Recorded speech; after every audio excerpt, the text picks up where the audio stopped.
Welcome back, everyone, to Let the Great Journey Begin with Hilary Roberts and Peter Roberts. That is Petey Roberts, my cohort, and my co-chair, Jason the Baller Waller. All right. No, you seem like you're in a great mood. So your boyfriend came in town. Yes, he did. And you know what? You were speaking about certain lucky events that happened last night. And let me tell you, all you people that suffer from trauma, thinking you will never enjoy that aspect again because of the nightmares that you went through as a kid or possible other horrific events, if you get help with Red Songbird and you get the therapy and the treatment and you're willing to walk through the fire, you can have freedom. You won't be tormented and triggered every time you're trying to be intimate with the person you love.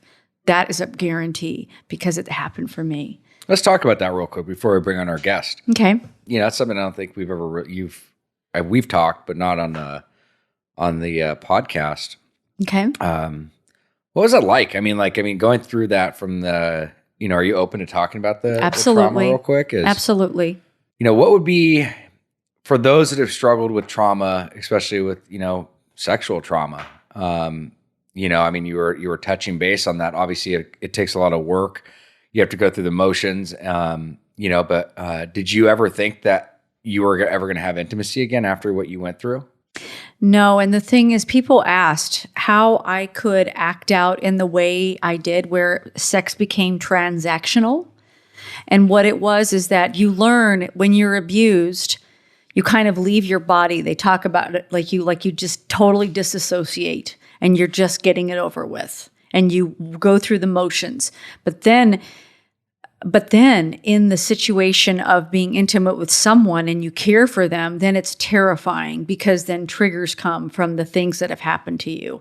And then it becomes frightening. So it's very interesting that some people react in the way where they're never intimate with anyone. And I vacillated between the two. And then when I'd act out in the transactional way, then it was like, it felt awful and I was cutting on my soul, but I would disassociate. But I could not have true intimacy with someone. I couldn't enjoy myself. And today I couldn't imagine a life with that transactional aspect to it.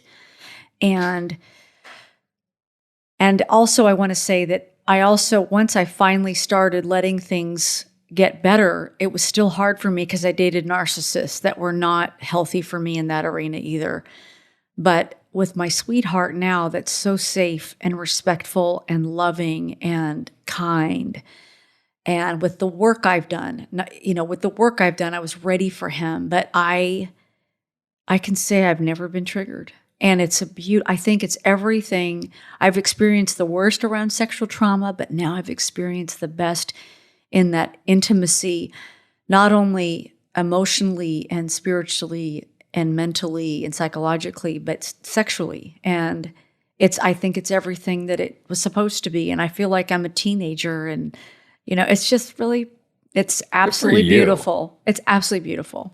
I love that. Well, we're going to have to do a show on that, I think. So I think we should. I appreciate you sharing about that. Absolutely. It's obviously very personal, but I think a lot of people have gone through stuff. So I think it can be very connective. But as much as I would like to be able to spread some more awareness around that and talk about that, we have our other guest on the other line. You're kicking me to the curb now. This is what he always does, everybody. That's not true. That's not true. No, you love me, but your daughter loves me more. Yeah, that's probably true. So, no, seriously, thank you, though. Of course. I'm so excited about our guest today. Yes. And I remember having dinner with him for the first time and how he wanted to help our foundation because he's guided so many foundations. Yes. And so I'm so excited today to be joined by the founder and CEO of the Maria Group and our very own director of development for the Red Songbird Foundation, Vito Maria. Vito! Thank you for having me, guys. It's really a treat to be here. I look forward to it. Plus, I want to tell everybody when I went to dinner with you, I just felt your authenticity, your honesty, and your complete, sincere wanting to help us. And appreciated so much how you have believed in us from the beginning, and how much you've helped us and advised us and directed us. Well, the feeling is definitely mutual, Hilary. Working with nonprofits like we do, we cannot work with an organization unless we believe in what they do, because at some level we're advocating for them, whether it's behind the scenes or out front. And your honesty and you being true to the cause. And in fact, when you and I met that first time, you actually called Jason, and I really got a sense for who he was just listening to him on the phone, the passion that you both bring to this.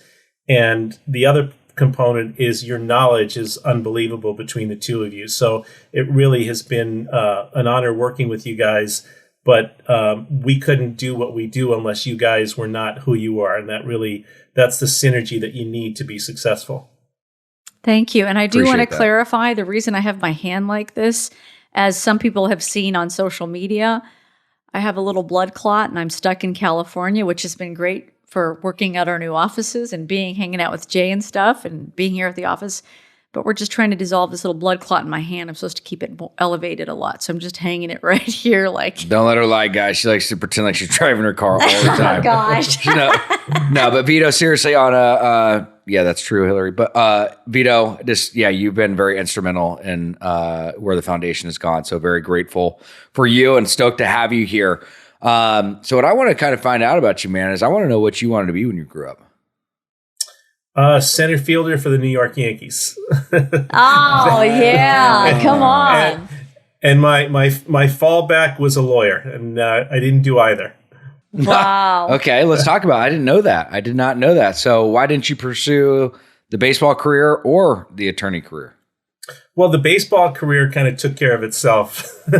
Yeah, Right. I was not anywhere near good enough. So it was just a passion that I've continued to this day in my love for the Yankees and for baseball. In terms of my education and becoming a lawyer, when I was a senior in high school, my father passed away on my 17th birthday. And that was in November, a few months before I graduated. And that just kind of changed my path in life. And a lot of things, my parents had two businesses. And I, for the rest of that year, and when I graduated, I went into the garment industry.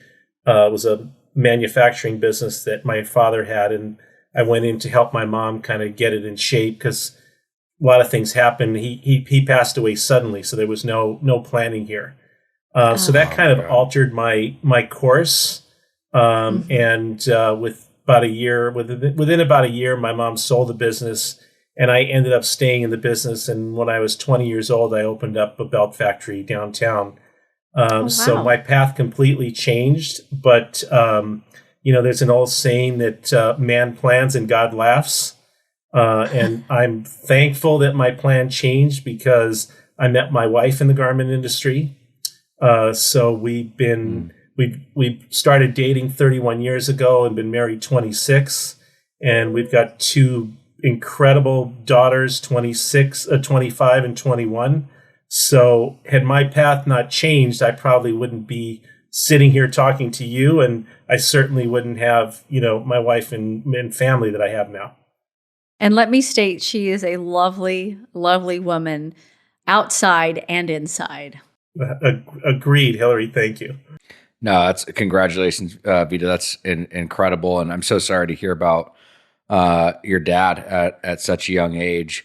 I mean, that had to have impacted, obviously the family. We've walked through something very similar on my side. Ashley's father passed away unexpectedly from a heart attack, and it was devastating. So my heart goes out to you on that, my friend. Thank you. What would you say? Kind of switching gears here a little bit.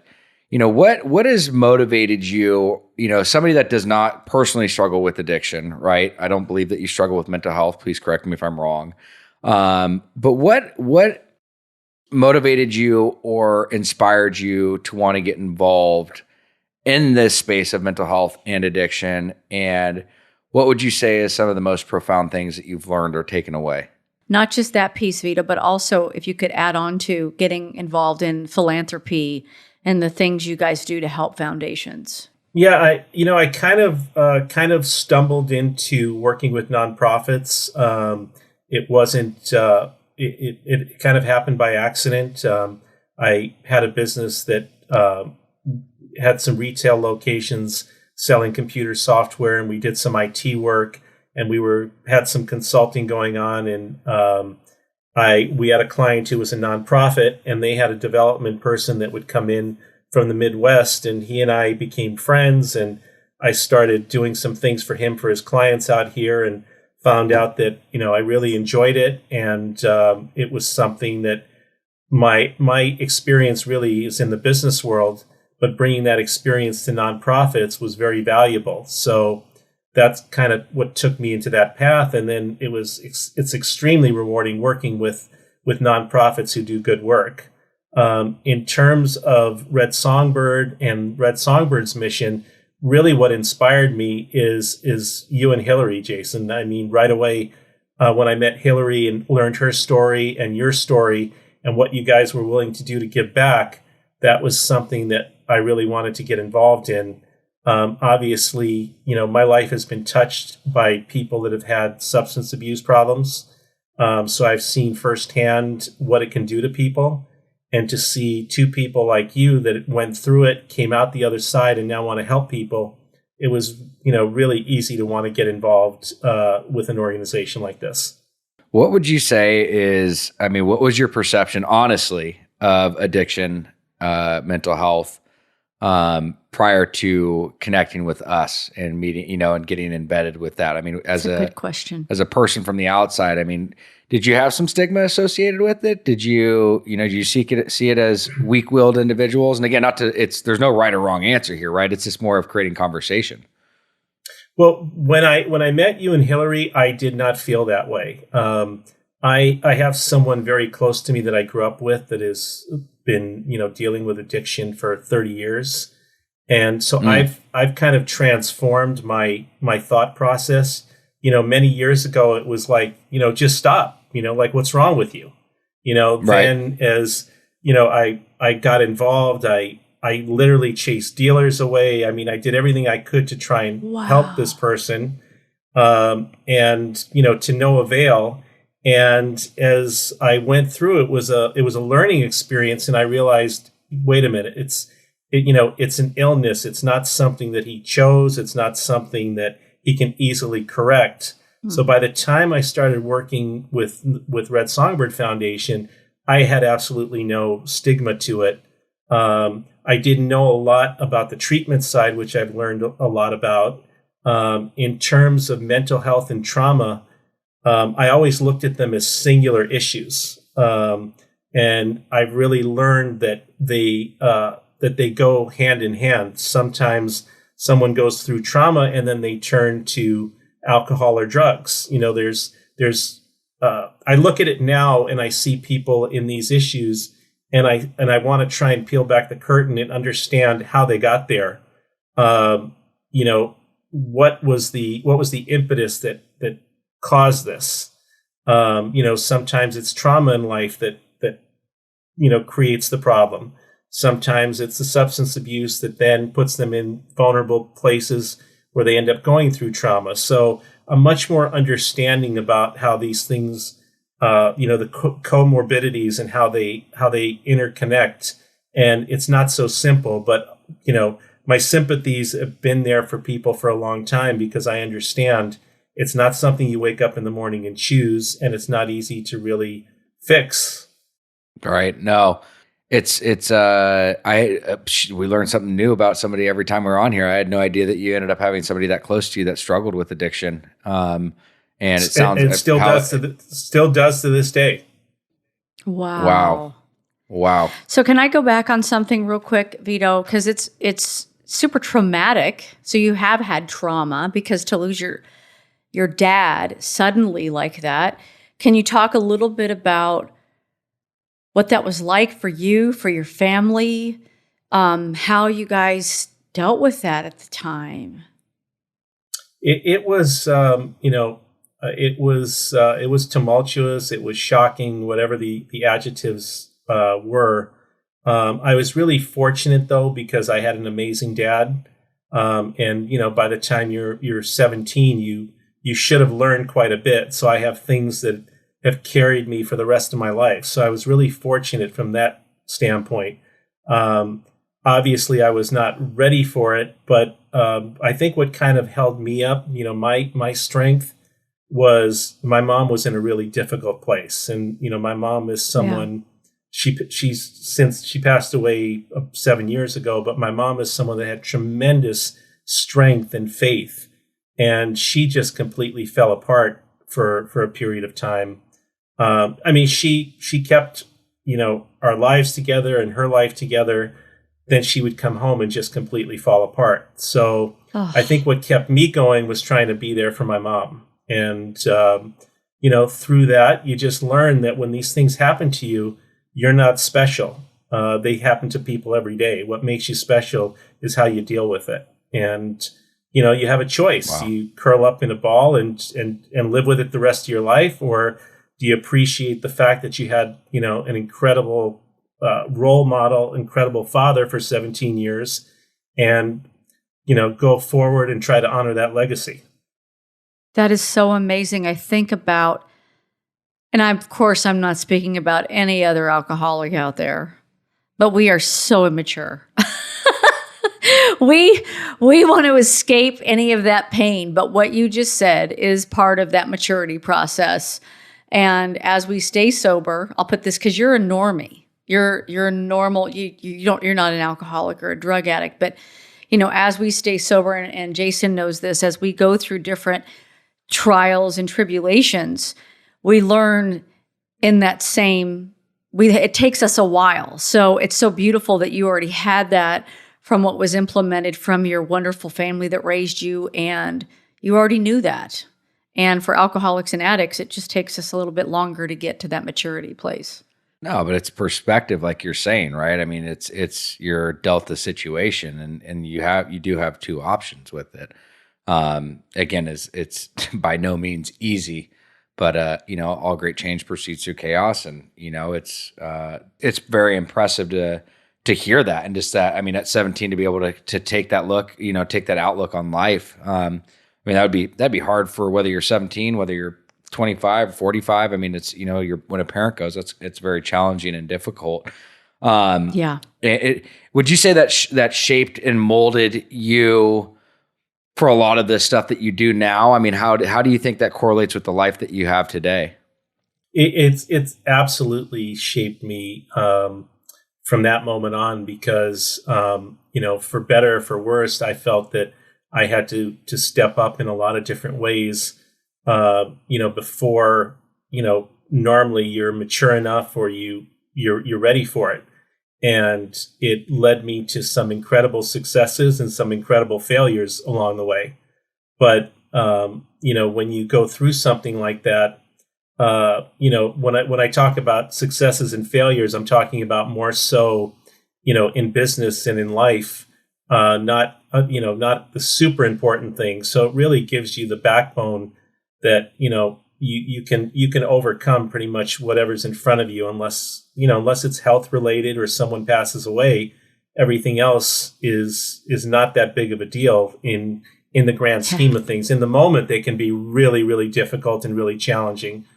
But when you look through with perspective, and my wife and I have been together, as I said, for a long time, and she was diagnosed in at the end of 2008 with multiple myeloma, which is an incurable blood cancer.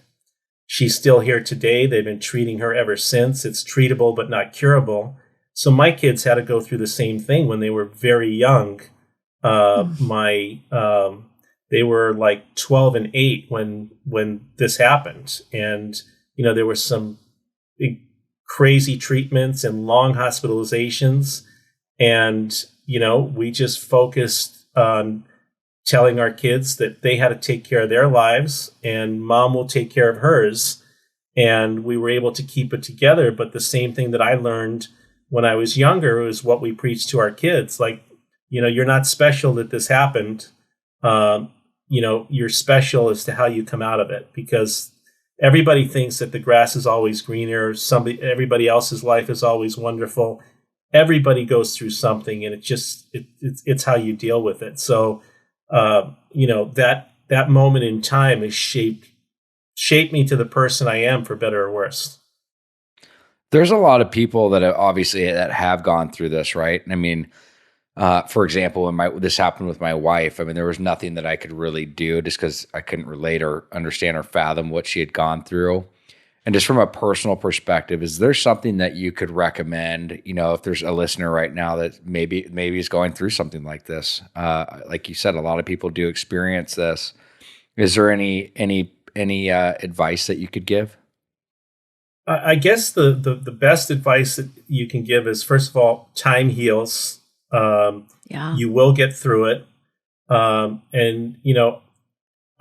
a difficult person in these type of situations because I'm not one that easily shares. I've gotten better as I've gotten older. I couldn't have shared in a situation like this years ago. So I used to internalize quite a bit. But, the one thing that always kept me going was, these things happen to people all the time. And you have a choice when you get up in the morning. You can be happy or not. And, there's nothing like the pain you go through with a loss.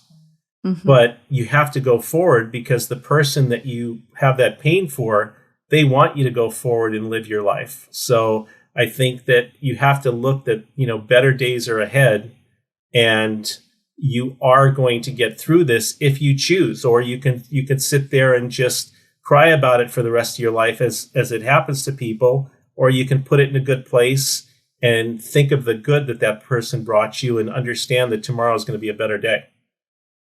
So on that point of how you used to internalize things and you share more now that you've gotten older, do you feel better now when you share? Oh, absolutely. I credit my wife for a lot of this because, we've been together since we were very young. And, if there was something going on and we had to talk about it, I just want to walk out the door. And she's absolutely not. You're going to stand here and fight like a man. And I'm like, no, I'd rather not. Right. We're going to talk this out. But understanding what a great support and partner she is, and being able to open up, has kind of helped me. And honestly, when my wife was diagnosed with multiple myeloma, the support system and the people in our lives that were so amazing, that were reaching out and addressing this and seeing, do you need someone to talk to you? Do you need anything? Really taught me a lot, because I would avoid those situations, and I would avoid those situations because I would say, oh, that person would rather be left alone right now. Well, it was really me that couldn't deal with it, is the reason that I would do that. And it kind of opened me up to be able to reach out to people when they were going through what we were going through, and not understanding what an impact you can have on someone by just acknowledging what they're going through and being there if you need them, as opposed to kind of avoiding it. So I think that, maturity, getting older, but I really think that the main reason for that change was my wife. That is so beautiful. And yeah, she's such a woman of strength with this, and it's wonderful how much you support her. I think that's a huge deal. Going back to you with the foundations, I understand that you help different foundations. I want to ask you, of course, selfishly, with our foundation, what do you feel has been the thing that has touched your heart the most concerning our foundation? In order to grow something like this, you need stakeholders, and you need to bring people in. And being that this is a young organization, we've relied quite a bit on Jason's contacts to help leverage those contacts and to bring people in. And the diverse group of people, from successful CEOs to, friends that Jason's made over the years, whether they were in everyday life or in entertainment. And every person that we meet with is thanking Jason for something that he has done for them, their family, a loved one. And these are people, some of them can write a check for whatever they want, and they couldn't help their loved one, but Jason did. And I also saw it. I connected with Jason with someone that was close to me, and he reached out. He was reaching out on behalf of someone, and he stepped up and helped that person. And seeing that love and connection from all of these different people has just been extraordinary, to see that the good that you've done to people while you've been struggling yourself. That has really been incredible. Wow. Thanks. Now I put little sweet lashes on, and thank you for possibly me having them come off now. No, I really appreciate Wow. that, Vito. And It's so true, though. It's been, and I think it's incredible, to see where this foundation is. I will take a moment and just kind of acknowledge that. I mean, Hilary, with your time, energy, and dedication to putting this together, and you've helped, formulate this whole team and everybody that's on here. I mean, we're able to do this podcast. We're able to give, tens of thousands of dollars away to help people. And we're able to speak, and we're able to do lunch and learns and talk to. We're in a week and a half. I'm going to speak at 3 different elementary schools, speak to their parents. Just like what we're able to do is really cool from the education and the scholarship perspective. And it's been really fun doing this whole thing and putting this together. I mean, it's only been a couple years, and to see, especially going through the pandemic. I mean, Vito, you and Ariel have been so huge in helping us navigate these waters, because it's when you really have a mission that you're wanting to stand by. I mean, it takes a lot of work and it takes a lot of time to make this stuff happen. So I'd be curious as to and as you've walked through this, and I really appreciate those kind comments.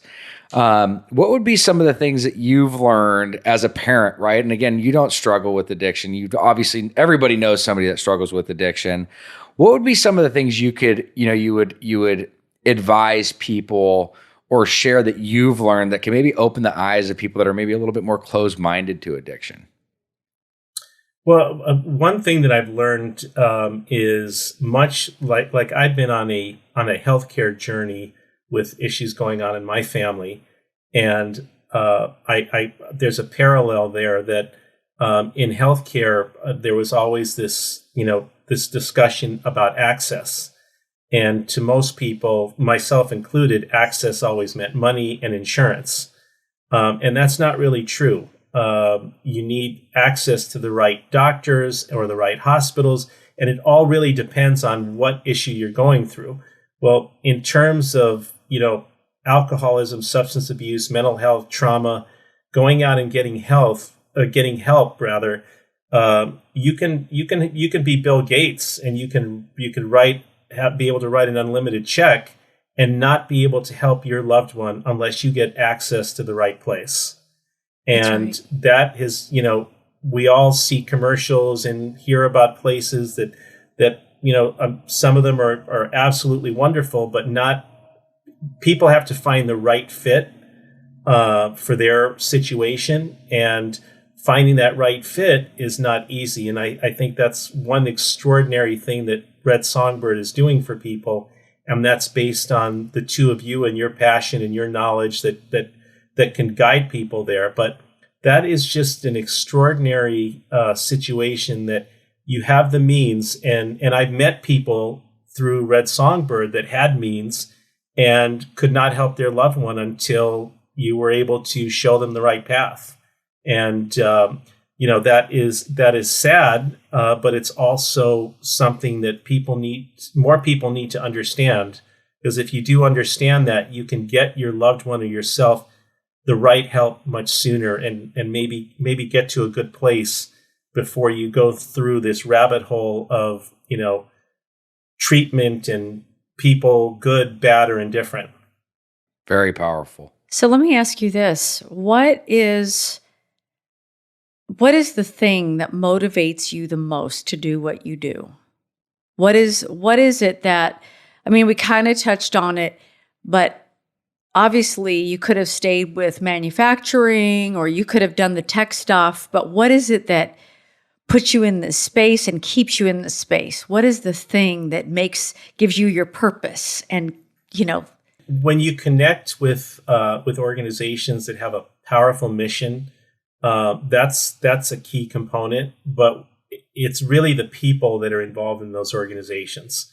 I am a high energy, passionate kind of person, and that's one thing that's extraordinary with the group we have together, and it starts with you, Hilary. Your passion is infectious, and your good comes from inside. And I've seen the good you've done for people, and that gets me excited, because to be able to work with an organization and make an impact, that's what gets me up in the morning and gets me excited and gets me really interested in what's next for Red Songbird or whatever the organization is.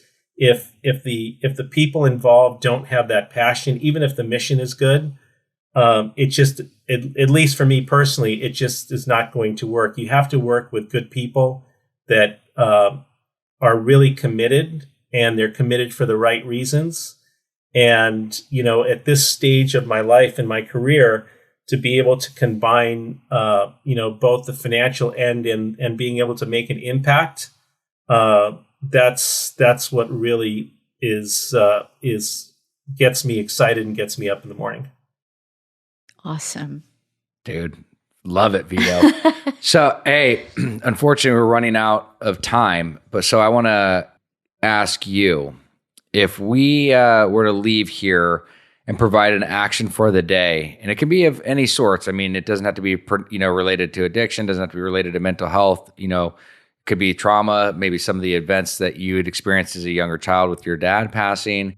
What would an action for the day be for somebody that is just, needing some guidance?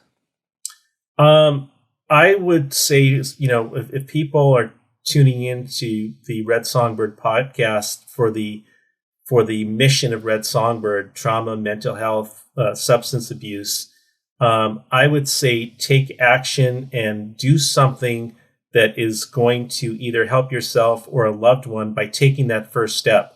And, I see with Red Songbird, that first step is knowledge. And, if it's going to Red Songbird's website and finding out what you can do to take that next step, I know it's scary to get help. Whatever it is, read a book, get a resource, do something that will put you in a position to take that first step that will lead you into that path to sobriety or to getting the help that you need. It's incredible. You're the man, bro. You're the man. Hey, I've learned from the best. Well, literally, we can't thank you enough for being here, for all you do. We're very grateful that you've been a part of the organization and continue to be a part of it and helping us, impact and change the lives of many other people. So thank you very much. Thank you both. Thank Love you so both. And much. Thank you for allowing me to be a part of your incredible mission. Oh, we love you, and we're grateful for you, Vito. Also, guys, don't forget to subscribe to the podcast on whichever platform you're listening, and do us a favor, give us a review, preferably 5 stars if you like it. Leave a comment. Always feel free to reach out to us at redsongbird.org, or you can check out our social platforms if you're wanting some inspiration, or even our YouTube channel. Hope you guys have a great day. Bye.